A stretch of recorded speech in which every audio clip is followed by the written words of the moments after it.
बीड जिल्ह्यातील प्रसिद्ध असलेल्या मांजरसुंबा चौकात घडलेल्या या दोन गोष्टी। सुरुवातीला 7 सप्टेंबर रोजी लक्ष्मण हाके हे बीड जिल्ह्याच्या दौऱ्यावर होते। त्यावेळी त्यांच्या स्वागतासाठी ओबीसी समाजातील काही आंदोलक मांजरसुंबा चौकात जमले होते। यावेळी घोषणाबाजी झाली आणि दोन समाजातील लोकही आमने सामने आले।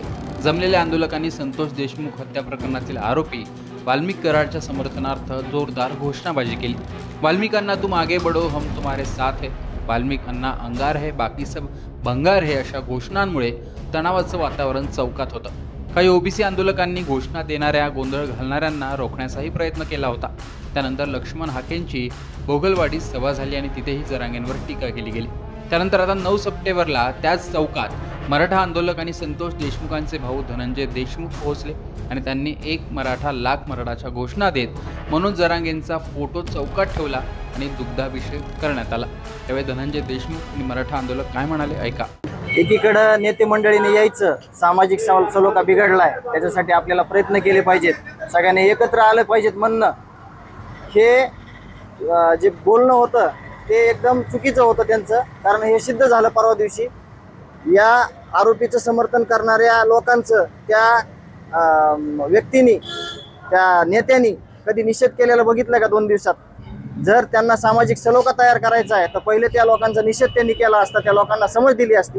परंतु फक्त हे सगळं खोट आहे, सगळं कटपुतलीचा खेळ ह्यांनी लावलेला आहे आणि जे देशमुख कुटुंबियावर अन्याय झालेला आहे त्याच्यामध्ये हा अन्यायच आहे आणि त्याचं समर्थन जर कोणी करत असेल तर त्याला नीती ही मान्य करणार नाही आणि नीतीचे फळ हे येणाऱ्या काळात ते भोगल्याशिवाय राहणार नाही।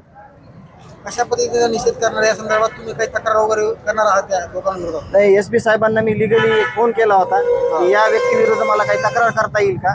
तर नक्कीच साहेबांनी मला जे सूचना दिलेल्या आहेत त्याप्रमाणे आमचे मसाजोग गावकरी हे कालच निघाले होते तिकडे बालाघाटावर। परंतु आपण कुठेही कायदा आणि सुव्यवस्था त्याचा प्रश्न निर्माण होईल असं वागण्याचा कधी प्रयत्न करत नाहीत, कुठलाच मराठी सेवक करत नाही। किंवा आदरणीय मनोज दादा एवढे लाखाचे मोर्चे झाले, बैठका झाल्या, सभा झाल्या, कुठेही चुकीचं काही गैरकृत्य घडू दिलं नाही आणि घडणार देखील नाही। तसंच मसाजोगकरांना पण आम्ही चर्चा केली की असं काही करायचं नाही, आपल्याला जे मार्गदर्शन भेटेल एसपी ऑफिसहून किंवा पोलीस यंत्रणेकडून ते आपण कुठेही कायदा हातात न घेता जे काही प्रोसिजर आहे ते प्रोसिजर करू आणि त्या व्यक्तीला नक्कीच शिक्षा भेटेल अशी आम्हाला अपेक्षा आहे आणि ती भेटणारच आहे, असं आम्ही कारवाई करणार आहोत। आज तुम्ही दुग्धाभिषेक घातलेला आहे, कशा पद्धतीचा अभिषेक असणार आहे, काय नेमकं तुम्ही केलेलं आहे, कशामुळे घातले सगळे? 2-3 दिवसाखाली इथं एक महाशय आले होते जे मराठा ओबीसी वाद लावायचा प्रयत्न करतात आणि त्यांनी मनोज दादाच्या विरोधात घोषणाबाजी केली होती आणि आरोपीचंही समर्थन करण्याच्या घोषणा दिल्या होत्या।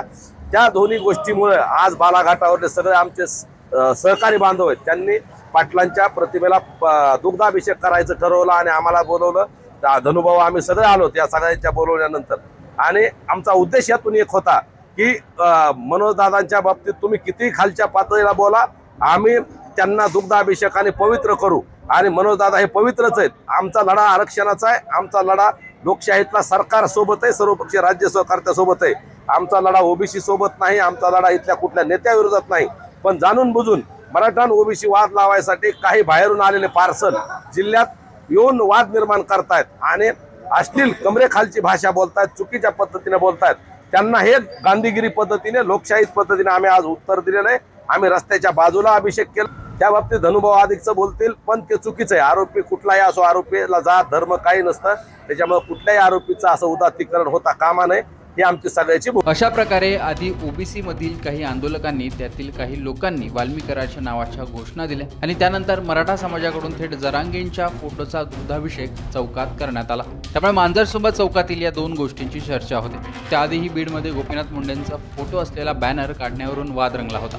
मराठा ओबीसी संघर्षाचा सर्वात जास्त परिणाम त्यामुळे बीड जिल्ह्यातच पाहायला मिळतो, तसा तो यावेळी काही घटनांमधून दिसूनही येतो। आता पुढे हा संघर्ष थांबतो की अधिक पेटतो ते पाहणं महत्त्वाचं असणार आहे।